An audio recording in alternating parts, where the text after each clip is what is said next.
Bien, estas pruebas las podemos realizar sin tener la necesidad de comprobar ningún supuesto de los que sí que hemos visto que son necesarios comprobar en otras pruebas estadísticas. No obstante, si queremos generalizar los resultados que hemos obtenido en nuestra muestra para toda la población, sí que se deben de cumplir unos supuestos. Estos supuestos que deben cumplirse son qué tipo de variables utilizamos. Las variables de entrada pueden ser cuantitativas o ordinales y la variable de salida debe de ser siempre cuantitativa. Además, debemos comprobar que los casos sean independientes entre sí, es decir, que cada uno de los casos no dependa de los otros casos que hemos considerado. Por otro lado, debemos comprobar que no existe una multicolinealidad perfecta entre las variables de entrada. Esto quiere decir que las variables de entrada no pueden estar altamente correlacionadas unas con otras. Es decir, que tú no puedes predecir una variable de entrada mediante el resto de variables de entrada, sino que tienen que ser independientes en cierto grado. Esto lo comprobamos con el factor de inflación de la varianza. Son una serie de valores que proporciona el paquete estadístico SPSS y debemos de comprobar que el máximo factor de inflación de varianza sea siempre inferior a 10 y que la media de los factores de inflación de la varianza no sea muy diferente de 0, no sea mucho superior, de 1, no sea muy superior a 1. Otro de los supuestos que debemos de comprobar es el de independencia de los residuos. Lo que quiere decir esto de independencia de los residuos es que no exista una relación entre los residuos y las variables predictoras, es decir, que los valores que tiene, los diferentes valores que puede tomar la variable predictora no influyan en la magnitud de los residuos que vamos a obtener. Existe un test también para comprobar este supuesto, que es el de Durbin-Watson, y lo que debemos de comprobar es que el valor que nos proporciona este test sea parecido a 2. Si fuera superior a 3 o inferior a 1, deberíamos de empezar a preocuparnos y a pensar que el supuesto de independencia de los residuos no se cumple. Otro de los supuestos que debemos de comprobar es el de homocedasticidad de los residuos, y lo que quiere decir es que la varianza es igual en todos los niveles o todos los valores posibles que puede tener la variable de entrada. Si nos fijamos en la gráfica que aparece en la diapositiva, se ha representado los diferentes valores que va a tener la estimación o los valores que va a predecir nuestra regresión con respecto a los valores de los residuos de esa regresión. Como vemos, la nube de puntos es igual de ancha para cada uno de los valores predichos por nuestra regresión y por tanto podríamos decir que sí que existe o que sí que se cumple el supuesto de homocedasticidad de los residuos. ¿Cuándo no se cumpliría este supuesto? Cuando los puntos que obtenemos o la nube de puntos es más estrecha para algunos valores de la predicción de nuestro modelo y mucho más ancha o la varianza es mucho mayor para valores más elevados de la predicción que hace nuestro modelo.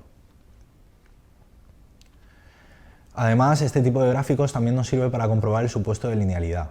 Si observamos que en este gráfico existe un patrón no lineal de los residuos con respecto a los valores estimados por nuestro modelo, podemos considerar que no se cumple el supuesto de linealidad. En este último caso, lo que observamos es que se incumplen los dos supuestos, tanto el de linealidad, porque no sigue una distribución uniforme, como el de homocedasticidad de los residuos, ya que existe una mayor varianza cuando los valores predichos por nuestro modelo son bajos que cuando son altos. Por último, también debemos comprobar que la distribución de los residuos sea normal. Esto lo podemos hacer mediante los tests Kolmogorov-Smirnov o Shapiro-Wilks para comprobar la normalidad de los residuos, no de las variables de entrada, sino de los residuos, es decir, de las diferencias que existen entre el valor real que toma la variable i y los valores que predice nuestro modelo. En la gráfica se observan dos gráficas o dos histogramas con curva de normalidad y vemos que en el primer caso, en el de la izquierda, sí que se cumpliría el supuesto de normalidad, mientras que en el segundo no.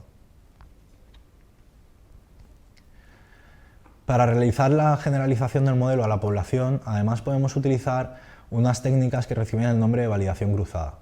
La validación cruzada consiste en obtener nuestra ecuación, nuestro modelo de regresión, mediante el empleo de una parte de la muestra, es decir, cogemos el 80% de los casos de nuestra muestra, obtenemos un modelo de regresión, una ecuación, y esa ecuación la aplicamos sobre el 20% de la muestra restante, sobre los casos que no hemos utilizado para obtener el modelo.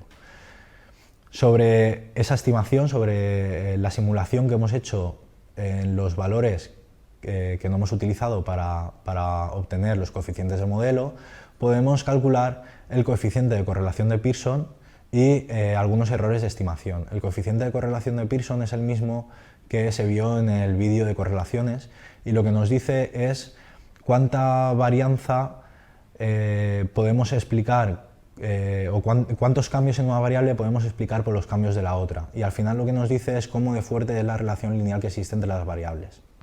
Este coeficiente de correlación, en el caso de los modelos de regresión lineal múltiple, los obtendríamos entre la variable i que hemos medido y la variable i que hemos simulado con la muestra que hemos utilizado para validar el modelo, es decir, con el 20% de los casos que hemos guardado para validar nuestro modelo. Las siglas que aparecen como MAD y MSE son el error absoluto medio y el error cuadrático medio. Son dos valores que nos informan sobre si se comete un error de estimación grande o pequeño al utilizar nuestro modelo. En el de arriba, o en el error absoluto medio, lo que hacemos es calcular el sumatorio del valor absoluto de los valores reales con respecto a los valores estimados de la variable que queremos predecir, de la variable i. Una vez realizado el promedio, el sumatorio, lo que hacemos es dividirlo entre el número de casos y por tanto obtener el promedio de los errores absolutos que se comete al estimar la variable i. En el error cuadrático medio lo que hacemos es lo mismo, hacer las diferencias entre el valor real y el valor estimado de nuestra variable i, pero en lugar de obtener el valor absoluto, lo que hacemos es elevarlos al cuadrado, para que todas las diferencias sean positivas. Una vez hemos elevado estas diferencias al cuadrado, obtenemos el promedio. Primero realizamos el sumatorio y luego lo dividimos entre el número de casos. Otro aspecto importante a tener en cuenta cuando queremos generalizar el modelo a la población de estudio es el tamaño de la muestra. Algunos autores recomiendan que el tamaño de nuestra muestra debe ser de al menos 10 veces el número de variables predictoras que incluyamos en el modelo. Es decir, si tan solo tenemos una variable predictora, una variable x, con solo 10 sujetos sería suficiente. Pero si quisiéramos poner 3 variables x, deberíamos de obtener o conseguir al menos una muestra de 30 sujetos, que sería 10 por el número de variables predictoras. No obstante, hay otros autores que recomiendan que el tamaño de la muestra debe ser de 50 más 8 por el número de variables predictoras. Es decir, en este caso, si gastamos tan solo una variable predictora, sería 8 por 1, 8, más 50, 58 casos. Si utilizamos 2, sería 8 por 2, 16, más 50, 66 casos. En la gráfica que aparece en la diapositiva, podemos observar cómo, dependiendo del tamaño del efecto que deseemos encontrar, el tamaño de la muestra debe ser más grande o más pequeño. Es otra forma de estimar o calcular el tamaño de la muestra que nos va a hacer falta. Si vamos a encontrar tamaños de efecto grandes, con unas muestras bastante pequeñas sería suficiente, pero a medida que el tamaño del efecto que deseamos encontrar sea más pequeño, el número de sujetos va a ser más grande. Además, como puede verse también en esta gráfica, a mayor número de variables predictoras nos va a hacer falta un mayor número de casos para poder generalizar los resultados que obtengamos en nuestro modelo de regresión lineal.